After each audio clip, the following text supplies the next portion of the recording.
Eu estou muito feliz hoje, além do momento especial de culto a Deus, começar uma semana na presença de Deus e numa escola dominical reiniciada é uma grande bênção. Mas eu também estou muito feliz porque minha esposa está comigo hoje. E com ela é sempre melhor, é sempre mais leve. Mas eu me lembro que a primeira vez que a gente viajou junto para fora do país, eu nunca tinha dirigido um carro automático antes, e alguém disse assim para mim, e eu estava com ela, somente eu e ela: cuidado para não colocar o pé esquerdo, como se fosse no embreagem, e acabar pisando no freio. E eu, então, preocupado com isso, a gente estava saindo de Orlando para Atlanta, eu tirei o cadastro do meu tênis e amarrei meu pé esquerdo no banco. Cefra estava grávida de Manuela, e então, de vez em quando, ela pedia para parar, e de vez em quando eu tinha que desatar o nó para poder sair, ela tinha que, às vezes, ir no toalete. Mas teve uma ocasião que eu estava com tanta pressa e o horário estava avançado que eu resolvi sair do jeito que eu estava. E resultado, irritado, porque de vez em quando tinha que ter parado, não tive paciência com ela, e aí saí. Abri a porta, esqueci de desatar o cadastro e meti a cara no chão quando abri a porta e saí como se tivesse solto. Ralei o nariz, ali a testa, e aquela viagem toda foi a lembrança de que você estar com alguém precioso, que lhe faz parar algumas vezes, é muito importante. Mas naquela mesma viagem, a gente tinha que entrar em Atlanta, e era 6 horas da noite, a hora mais complicada. E eu tinha um mapa, daqueles mapas 4 rodas, grandão, antigamente, lembra? Se você fizer assim, eu descubro sua idade, fácil. E então eu abri o mapa e entreguei para a Cefra e disse assim: a gente precisa ir para Peachtree Road, a Rua do Pessegueiro. Eu só não sabia que o estado da Geórgia, onde está Atlanta, é o estado do pêssego. Então tem Peachtree Road, Peachtree Avenue, Peachtree, sei lá, tudo era pêssego lá. E eu disse assim: vá me dando as orientações, porque se você perder a saída aqui, você vai estar lá na frente. E ela então foi me dando as instruções, e as instruções eram complicadas, porque elas iam e às vezes voltavam, e o tempo foi passando. E eu disse: Cefra, tem alguma coisa errada, dá uma olhada direitinho, eu aqui fixo no carro, 6 faixas ali entrando, e aí quando eu olhei de lado eu descobri que o mapa estava ao contrário. Então, na agonia dela, algumas vezes ela usava o mapa assim, e aí eu descobri uma segunda coisa, que é muito bom ter um mapa, mas não adianta muito se a pessoa que está do lado não é muito boa em mapa e em direções. Eu descobri 2 coisas daquela viagem. Primeiro, que é muito bom ter um senso interno de que alguém está ao seu lado, lhe guiando, lhe ajudando na caminhada. E o segundo, que é bom ter um mapa. De maneira analógica, parecendo assim, fazendo uma analogia, a gente tem isso. A gente tem alguém ao nosso lado, não ao nosso lado fisicamente, mas dentro de nós, que nos guia no caminho e faz a gente parar de vez em quando. Chama-se Espírito Santo. Ele habita em nós, a palavra de Deus diz que todo que é filho de Deus tem o Espírito e o Espírito o guia. Ao mesmo tempo também a gente tem um mapa, que é a palavra. E esse mapa é importante porque, se bem usado, não de cabeça para baixo, mas bem usado, ele leva ao destino certo. Hoje pela manhã eu gostaria de fazer conhecer como nós podemos usar bem esse mapa. E qual é o risco de usar mal esse mapa? Que mesmo quando nós temos o guiar do Espírito Santo, é preciso dedicar a conhecer esse mapa. Porque se não nos dedicarmos a conhecer esse mapa e entendermos a rota, nós podemos usar mal o mapa. Havia alguns que usavam muito mal o mapa divino, que é a Escritura Sagrada. E acerca deles, Jesus falou palavras muito duras e que serviram para que eles pudessem ser confrontados com esse mapa. Eu convido você a abrir a palavra de Deus no Evangelho de Mateus, capítulo 22, quando Jesus tem um confronto com aqueles que tinham o mapa e não sabiam usar o mapa. E por conta disso, Jesus os repreende de maneira muito clara quando eles precisam ouvir a importância de usar bem o mapa. Palavra de Deus, Mateus 22, verso 23 a 33. Diz assim a palavra de Deus: naquele dia, aproximaram-se dele, de Jesus, alguns saduceus, os quais dizem não haver ressurreição. E lhe perguntaram: Mestre, Moisés disse: se alguém morrer não tendo filho, seu irmão casará com a viúva e suscitará descendência ao falecido. Ora, havia entre nós 7 irmãos. O primeiro, tendo casado, morreu, e não tendo descendência, deixou a sua mulher a seu irmão. O mesmo sucedeu com o segundo, com o terceiro e até o 7º. Depois de todos eles, morreu também a mulher. Portanto, na ressurreição, de qual dos 7 será ela esposa? Porque todos a desposaram. Respondeu-lhe Jesus: errais, não conhecendo as Escrituras, nem o poder de Deus. Porque na ressurreição nem casam, nem se dão em casamento, são, porém, como os anjos no céu. E quanto à ressurreição dos mortos, não tendes lido o que Deus vos declarou? Eu sou o Deus de Abraão, o Deus de Isaque e o Deus de Jacó. Ele não é Deus de mortos, e sim de vivos. E ouvindo isto, as multidões se maravilhavam da sua doutrina, ou do seu ensino. Que Deus abençoe a sua palavra lida. Amém. Curva a sua cabeça ainda no momento de oração. Ó Deus amado, a tua palavra que acabou de ser lida, inspirada pelo teu Espírito, é suficiente, Senhor, para ministrar ao nosso coração a tua mensagem, aquilo que tu queres que aprendamos nesta manhã. Mas na hora em que eu, um homem fraco e pecador, limitado, me coloco diante do teu povo, povo da tua aliança, para expor a tua palavra, ó Deus, eu preciso, e eles também, da iluminação do teu Espírito, para que seja jogado luz sobre o texto e possamos ver o que o Senhor quer nos ensinar. Abre o nosso entendimento e a nossa mente, dilata a nossa compreensão e nos faz de fato, Pai, estar em acerto e não em erro diante do mapa que é as tuas Escrituras. Oramos assim em nome e para a glória de Jesus. Amém. Queridos, esse capítulo 22 de Mateus, ele se encontra, como você pode perceber, naquela última semana de Jesus, chamada a Semana da Paixão, que ainda hoje as pessoas comemoram. É o último momento da história de Jesus. Ele é misturado de paixão e de glória, porque mesmo nos momentos de dor, de incompreensão, de confrontação, como é o caso do capítulo 22, há uma glória que é a glória do próprio Jesus. Foi para isso que ele veio, não apenas para morrer, mas para ressuscitar, ser assunto aos céus e de lá gloriosamente voltar. Ele é um texto que conta várias interações de Jesus com grupos religiosos que ao longo da vida de Jesus sempre foram contenciosos com Jesus. Sejam os fariseus ou os saduceus, eles sempre estavam procurando alguma coisa para demonstrar que Jesus estava caindo em erro, que Jesus estava incorrendo em erro em relação à lei de Moisés, que Jesus não poderia ser reconhecido como Deus, muito menos como Deus, mas também não poderia ser reconhecido como um rabino ortodoxo que de fato conhecesse a palavra de Deus. Nesse caso aqui, são os saduceus que se aproximam de Jesus e você já conhece a história. Os saduceus diferem dos fariseus porque os saduceus são praticamente materialistas. Eles eram judeus, certamente, mas eles não tinham uma visão, digamos assim, espiritual da vida, uma cosmovisão em que as coisas se explicam a partir da espiritualidade. Eles compreendiam que as coisas materiais bastavam e que a bênção do Deus que havia feito aliança com o seu povo se resumia às coisas materiais. Por isso eles não acreditavam na ressurreição, como o próprio texto diz. E é justamente o ponto da ressurreição que eles usam para tentar colocar Jesus em apuros. Eles trazem para Jesus uma situação hipotética, mas baseada num princípio que é a lei do levirato. A lei do levirato do Antigo Testamento, que tentava preservar a descendência de um homem, para que a herança ficasse, era uma lei relacionada à sucessão e aos direitos da família, pudesse ser preservada.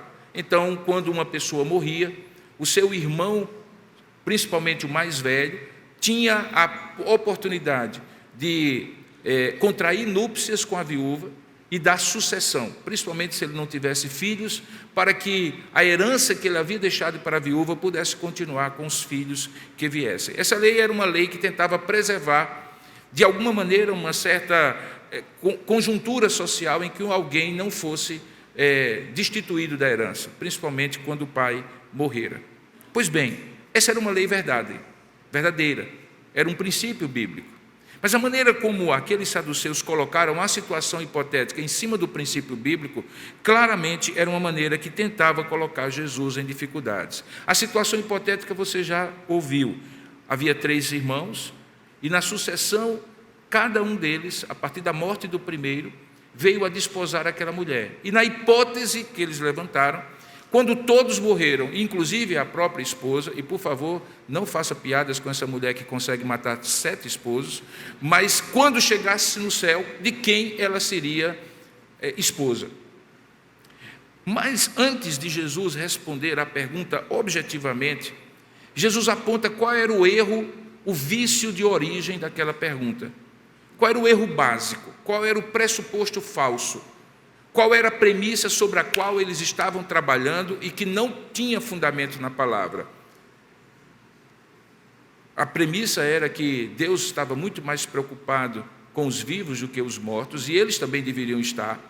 Por isso que ele termina dizendo que Deus não é Deus de mortos, mas Deus de vivos. Jesus reposiciona a preocupação deles para que eles se preocupassem com a vida que eles tinham e aquela situação do lado de cada eternidade, e deixasse que Deus ordenasse as coisas do lado de lá da eternidade. Mas antes disso, Jesus aponta o vício de origem. Jesus aponta qual era o erro deles e por que os levava aquele erro a uma pergunta que, ainda que parecesse sincera, era na verdade capciosa.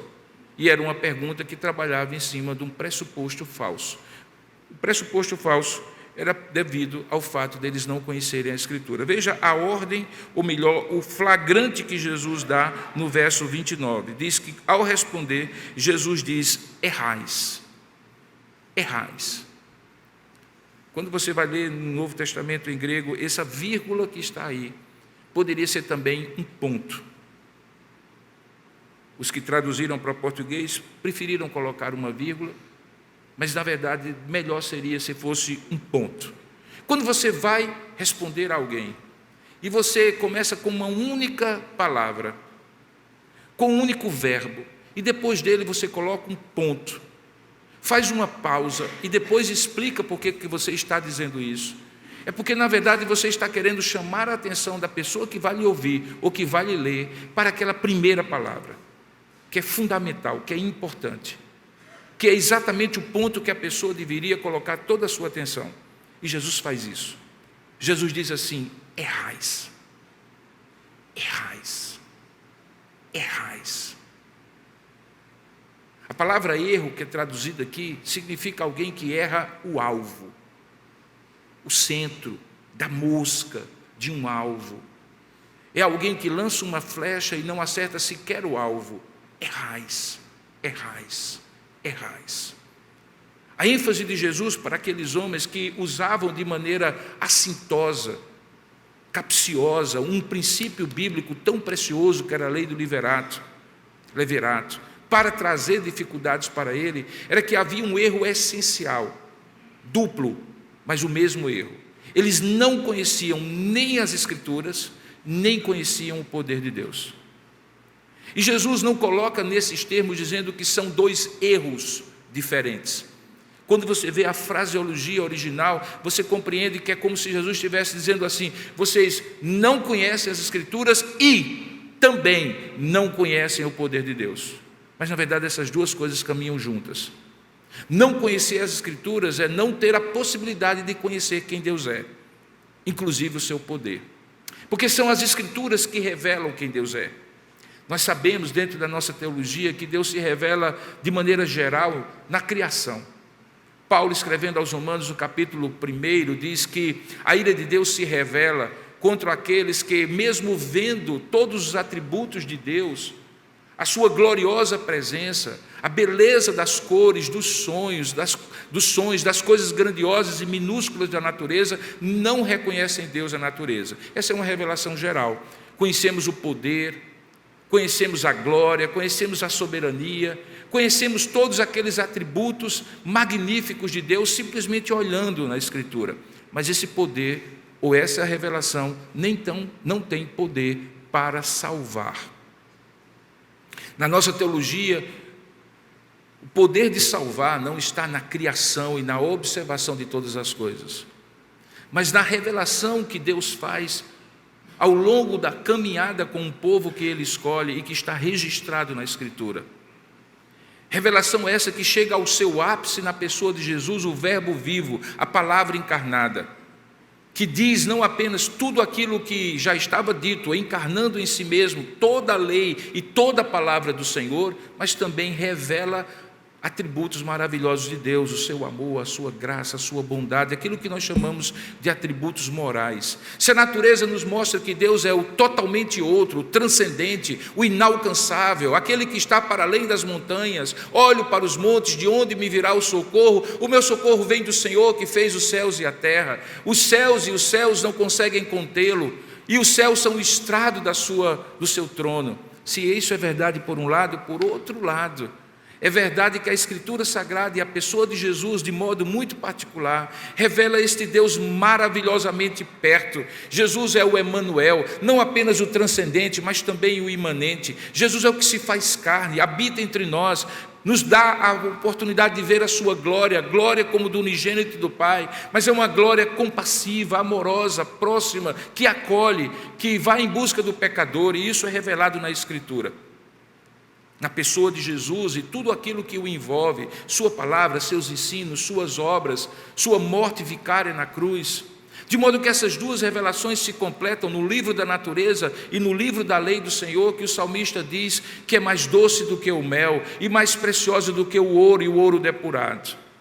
Quando então aqueles homens perguntam a Jesus, a partir de um texto da Escritura, usando de maneira capciosa, de maneira deturpada, com uma motivação errada, imoral, para tentar supostamente colocar Jesus coloca aqueles homens nos seus devidos lugares e flagra no coração deles, e aponta no coração deles, que antes de esclarecer a dúvida, eles na verdade precisavam corrigir a motivação da pergunta.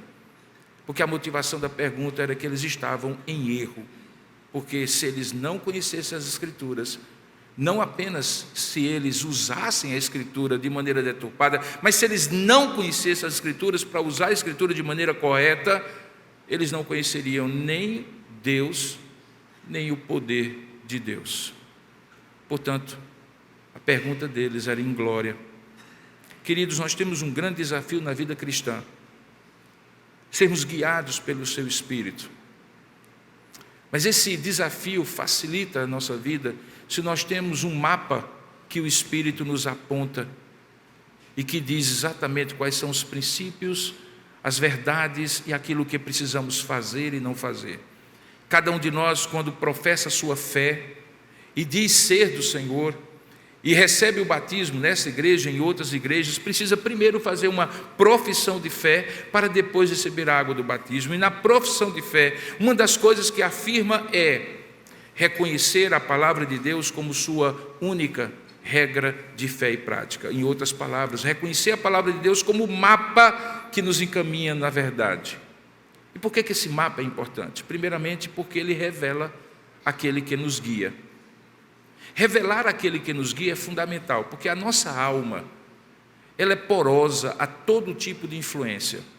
O ambiente influencia os nossos sentimentos, as nossas emoções. Palavras ditas mudam a nossa maneira de pensar, direcionam a nossa cognição numa direção que talvez não seja melhor. O nosso coração, muitas vezes a nossa carne, absorve tudo isso e ouve muitas vozes. Ser guiado por Deus não é simplesmente fechar os olhos, parar de tentar ouvir a vida e todas as vozes que acontecem no ambiente e deixar-se esvaziar para supostamente uma voz, sabe-se lá de onde, venha e diga, faça isso. Não, isso não é ser guiado por Deus.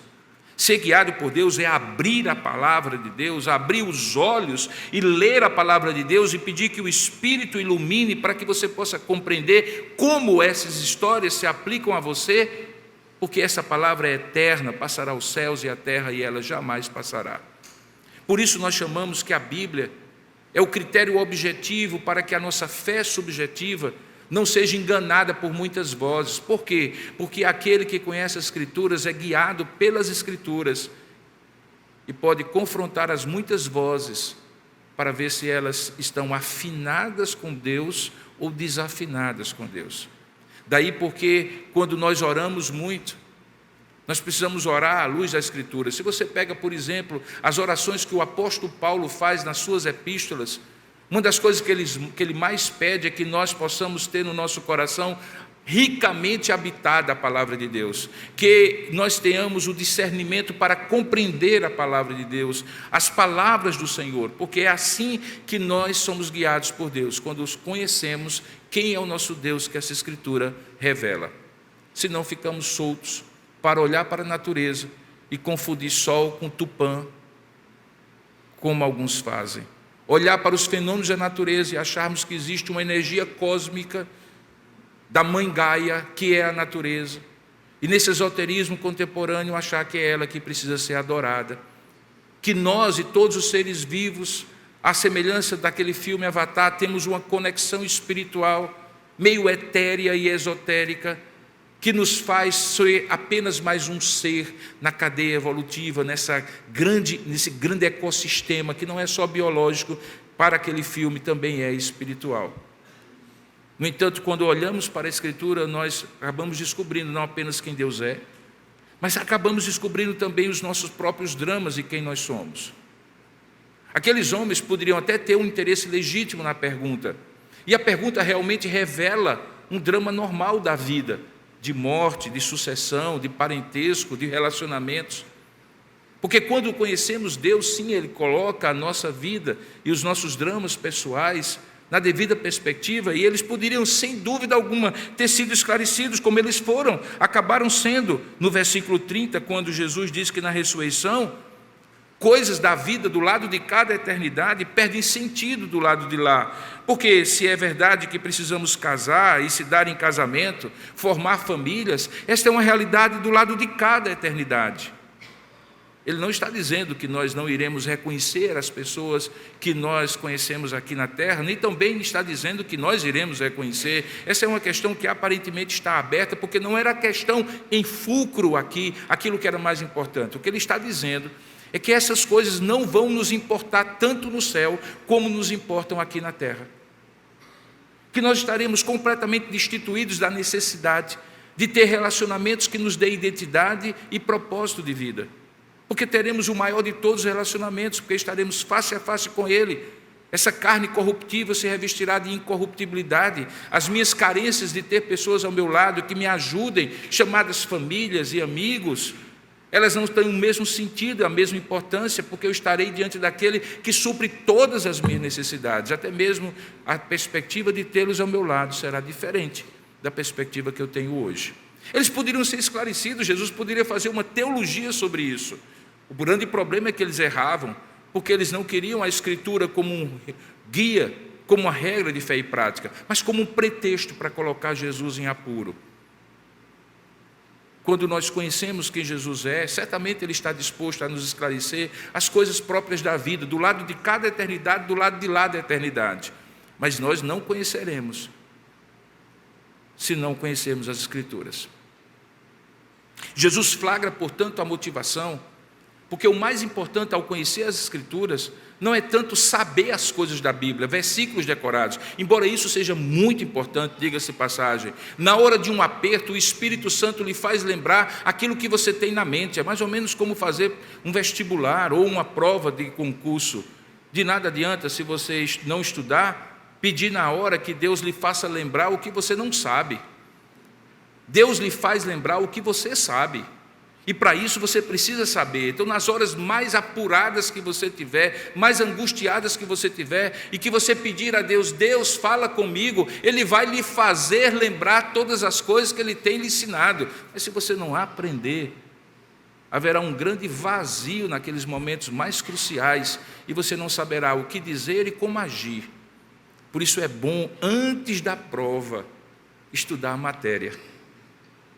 Espiritualmente, antes da prova, é preciso conhecer a Escritura, porque a Escritura revela quem Ele é, revela quem nós somos, revela o grande drama da vida e como devemos nos posicionar.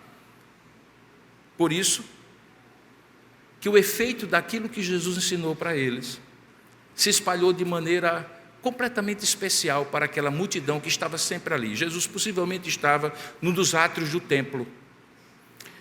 Na última semana, Jesus visitou o templo em alguns momentos, e nos seus átrios se juntavam multidões, porque era comum que os rabinos colocassem ali suas cadeiras, e aqueles que seguiam-no, porque faziam parte da sinagoga, por exemplo, de Cafarnaum, que tinha atravessado todo o povo, toda a terra de Israel, e ido para Jerusalém cultuar a Deus, quisessem, obviamente, que o seu pastor, o seu mestre da sua sinagoga os instruísse. Então, naqueles dias dos pães asmos que precediam a Páscoa, eles tinham naturalmente vários grupos de várias sinagogas e povos de lugares diferentes aglomerados ao redor dos seus rabinos, dos seus mestres.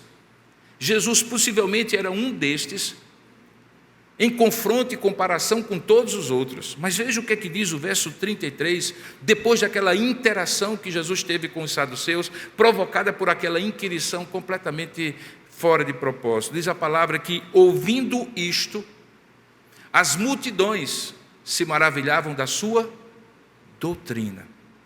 Essa é a segunda vez no livro de Mateus que essa expressão é registrada. A primeira delas é logo depois do Sermão da Montanha, capítulo 7, verso 28 de Mateus, quando diz que depois de ouvirem isso, as multidões se maravilhavam, porque ele as ensinava como quem tem autoridade e não como os escribas e fariseus. Aqui possivelmente a comparação aconteceu de novo. Vários grupos de pessoas sendo instruídos por vários rabinos, e o grupo de Jesus, os seus discípulos, que trazia naturalmente uma multidão ao redor. E quando eles ouvem o ensino de Jesus, eles identificam alguma coisa que os faz maravilhados, que os fazem olhar e dizer: uau, essa é a ideia. E o que é que os faz maravilhados, espantados, admirados, movidos na sua maneira de pensar e de sentir? É porque eles se maravilhavam da sua doutrina, do seu ensino. A palavra que está aqui traduzida por doutrina é exatamente a palavra traduzida por ensino, como aquela que nós vamos ter na escola bíblica dominical, como este que eu estou fazendo em relação a vocês. Nós somos um povo que precisa ser ensinado. Na verdade, todo ser humano, mas especialmente aqueles que reconhecem Deus como seu Senhor e Salvador, Jesus Cristo como seu Redentor, precisam ser ensinados neste caminho. E toda a Bíblia Sagrada poderia ser um grande recorte das grandes lições que Deus traz na sua Escritura. Mas há uma diferença da doutrina que os escribas e fariseus ensinavam para a doutrina que Jesus ensinava. A doutrina que Jesus ensinava era como quem tem autoridade. A palavra é exousia, que em grego significa aquele que pode fazer o que pode fazer. Porque é possível que alguém faça algo sem poder, sem ter autoridade de fazer. Se eu parar na rua, sem ser um guarda de trânsito, e levantar a minha mão, mesmo que eu tenha um apito e saiba qual é o apito que faz alguém parar, porque eu não sou autoridade para fazer aquilo, é possível que o carro passe por cima de mim. Poder é fazer, ter autoridade é ter o direito de fazer. E o que Jesus fazia aqui tinha o direito de fazer. Por quê? Porque ele era a palavra viva. Ele era a palavra viva. Imagine você ter uma aula com o autor da Escritura. Imagine você ter uma aula com quem inspirou e escreveu, e que pode dizer: quando eu escrevi isso aqui, o que eu tinha em mente era isso. Imagine você, eu pego a Escritura e tento pelo seu espírito e pelo estudo diligente compreender o que é que Jesus queria dizer com isso, para aplicar a vocês. Mas se Jesus estivesse aqui expondo a palavra para você, ele diria assim: eu quero dizer isso. Imagine você, portanto, ser discípulo de Jesus, ser ministrado pelo próprio Senhor. Seria maravilhoso, não é? É maravilhoso. Sabe por que é maravilhoso? Porque Ele não nos deixou órfãos. Quando Ele está na última ceia e reúne os seus discípulos, Ele disse assim: eu vou para o Pai, mas eu não vou os deixar sozinhos. Eu enviarei um outro Consolador. E a palavra outro aqui não é outro de natureza diferente, é outro da mesma natureza, o Espírito Santo, o Consolador. E o que ele fará é duplo. Ele vos fará lembrar de todas as coisas que eu vos tenho ensinado. E ele vos encaminhará a toda a verdade. Ele está aqui. Ele está todos os dias quando você abre a sua palavra e diz assim: ó Santo Espírito, fala comigo. Ele está com você no pequeno grupo do Eco. Ele está com você no Life on Life. Ele está com você no Crescer, no encontro de oração, no seu culto doméstico. Ele está com você na vida devocional. Ele só não está com você quando você não abre a palavra e não intencionalmente o busca. Ele estará, como está em todos os lugares, mas ele não estará intencionalmente para falar com você, se você for como aqueles saduceus que erram por não conhecer as Escrituras nem o poder de Deus. Eu costumo dizer e vou repetir, e é uma verdade, é uma coisa que eu creio, e porque eu creio eu digo: nesta igreja você só não cresce espiritualmente se você não quiser. Mas se você quiser, não importa a sua altura ou o seu tempo de vida cristã, você se tornará um gigante do conhecimento de Deus. Eu louvo a Deus pelo que eu estou vendo mais uma vez acontecer, mais um semestre letivo da Escola Bíblica Dominical. Eu cheguei para a junta de educação cristã da igreja, liderada pelo presbítero André, e disse assim: nós precisamos enfatizar mais a palavra de Deus nesse ano. Eu comecei a observar que no ano passado nós estávamos estudando sobre muitos temas contemporâneos, importantes, à luz da palavra, que é sempre a nossa referência, mas não era a palavra. Era possível você entrar e sair da sala sem precisar folhear a palavra e procurar o versículo, e entender o versículo. E então eu disse para ele: temos que estudar a palavra. E então foram produzidos 4 salas de aula, uma sobre Gênesis, outra sobre Isaías, outra sobre Romanos e outra sobre Hebreus.